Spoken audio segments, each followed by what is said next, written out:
चत्वारि समर्थ्या तस्य यमः किं कुरुते चेत्। और गीता स्वयं कहती है स्वल्पमप्यस्य धर्मस्य त्रायते महतो भयात्। इस धर्म का थोड़ा सा भी अंश आपको बहुत बड़े भय से बचाता है। अब वो क्या कारण है कि गीता इतनी लोकप्रिय है? जैसे सर्वोपनिषद तो उपनिषद है, उपनिषद से ही गीता का जन्म हुआ है, लेकिन गीता इतनी लोकप्रिय क्यों है? मुझे 4 कारण दिखते हैं मोदी जी। पहला कारण यह है कि गीता संघर्ष का शास्त्र है और आज हम लोग संघर्ष की परिस्थिति में हैं। हम उपनिषद का बिल्कुल वातावरण अलग था, बैठे हुए आराम से हिमालय की किसी पर्वत चोटी पे आश्रम में, लेकिन गीता में तो वहां युद्ध शुरू हो रहा है, शंख बज चुके हैं, पक्षपात तैयार हो रहे हैं उसके बीच में। तो ये याद रखा जाए कि कुरुक्षेत्र केवल हरियाणा में एक स्थान नहीं है, हम सब के अंदर कुरुक्षेत्र है। हमारे अंदर ही दैविक और आसुरिक शक्तियों का युद्ध हो रहा है, इसलिए हम लोग संघर्ष में, और आजकल विशेषकर संघर्ष में परिस्थिति में है, इसलिए ये हमें बहुत आकर्षित करता है, पहला कारण। दूसरा कारण ये है कि भगवत गीता के गुरु का विलक्षण स्वरूप, हर एक उपनिषद के गुरु हैं, आप जानते हैं, याज्ञवल्क्य है, जनक है, अंगिरस इत्यादि है, लेकिन यहाँ तो भगवान श्री कृष्ण स्वयं कस्तूरी तिलकम ललाट फलके वक्षस्थले कौस्तुभम नासाग्रे नवमौक्तिकम करतले वेनुम करे कंगनम सर्वांगे हरिचंदनम च कलयन कंठे च मुक्तावली गोप स्त्री परिवेष्टितो विजयते गोपाल चूड़ा। जहाँ कृष्ण स्वयं गुरु हो उसका तो आकर्षण होना ही है, बड़ा प्रकट। तीसरी बात मोदी जी, जो गीता में गुरु और शिष्य का एक अद्भुत संबंध है वो मैंने और कहीं नहीं देखा। जब विराट स्वरूप दर्शन हो जाता है, अर्जुन प्रणाम करते हैं, तस्मात् प्रणम्य प्रणिधाय कायम प्रसादयाम तो हम ईशमीड, मैं साष्टांग करता हूँ। किस प्रकार का व्यवहार मांगते हैं? पितेव पुत्रस्य सखेव सख्यु प्रिया प्रिया। देखिए कैसी अद्भुत बात है, पिता पुत्र का प्यार, सखा मित्र का प्यार और प्रिय प्रियतम का प्यार, तीनों का सम्मिश्रण जो है वो संबंध है कृष्ण और अर्जुन। ये और किसी शास्त्र में हमने ऐसा नहीं देखा। ये भी एक कारण है कि हृदय स्पर्श करती है हमें, क्योंकि वो कहीं ऊपर से ऑर्डर नहीं दे रहे हैं, हमारे साथ बैठे, हमारे साथ रथ में बैठे हैं मित्र के रूप से।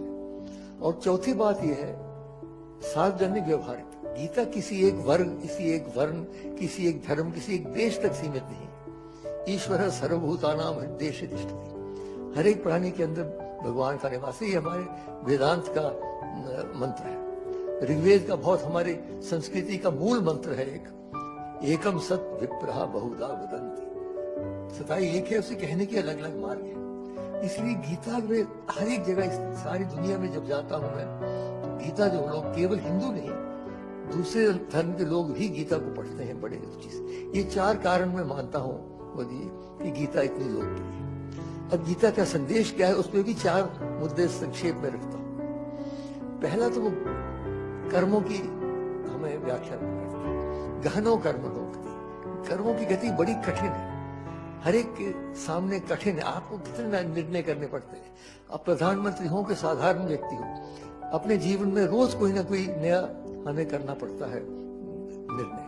तो निर्णय का उन्होंने डूज और डोंट नहीं किया, जैसे कुछ लोगों ने कहा ये करो ये नहीं करो, नहीं, उन्होंने एक आंतरिक मंत्र दे दिया। क्या कहा उन्होंने? यत प्रवृत्तिर्भूतानां येन सर्वमिदं ततं स्वकर्मणा तमभ्यर्थ सिद्धिं विन्दति। जो ईशावास्यमुदं इदं सर्वम, जो सारे ब्रह्मांड में व्याप्त शक्ति है, उसको यदि हम अपने कर्म से उसकी पूजा करते हैं तब हम सिद्धि की ओर जाएंगे। उसका अर्थ ये निकला कि जो भी हमारे इष्ट है, मैं भगवान शंकर का भक्त हूँ, यत यत कर्म करोमि तत्तदखिलम शंभो तबारक। कृष्ण हो, दुर्गा हो, माता हो, जीसस हो, मोहम्मद, जो भी हो, अगर आप सच्चे दिल से समर्पण करते हैं कर्म को, फिर आप गलत कर्म नहीं कर सकते।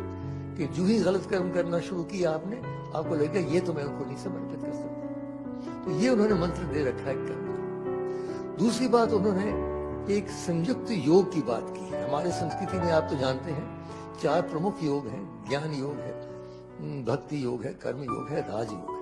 अलग अलग इनके शास्त्र भी है, लेकिन गीता में 700 श्लोक के अंदर चारों योग की उन्होंने व्याख्या की है।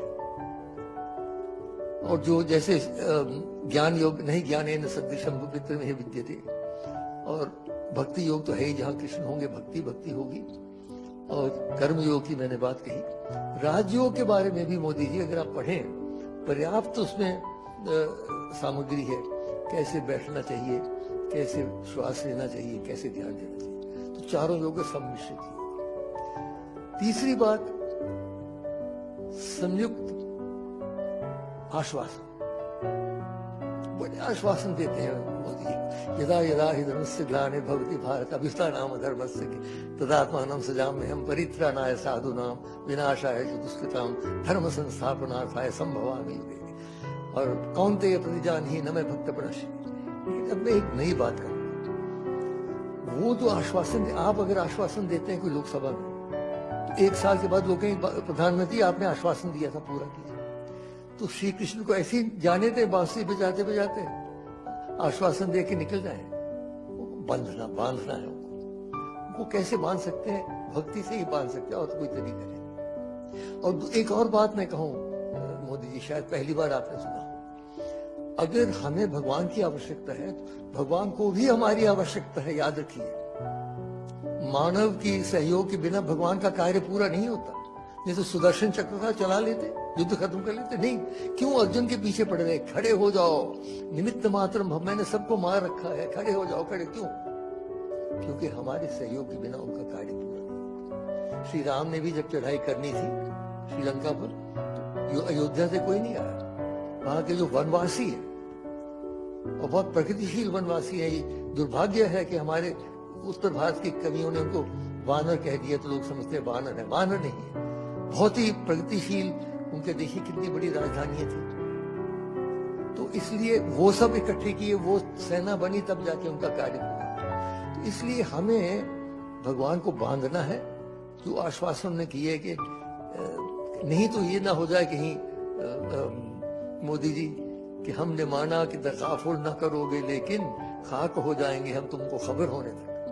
वो आश्वासन देके जो चले गए बांसुरी बजाते बजाते, तो हम सब यही रहेंगे। और चौथी और अंतिम बात मैं कह रहा हूं, संयुक्त समर्पण। अंत में जब सारी गीता समाप्त हो जाती है, गीता तो प्रश्नोत्तरी है, आप जानते हैं, उपनिषद भी प्रश्नोत्तरी, हमारी संस्कृति ही प्रश्नोत्तरी की संस्कृति है। तो गीता में जो अंत में सब समाप्त हो जाता है, तो भगवान एक अपना श्लोक बोलते हैं। क्या कहते हैं?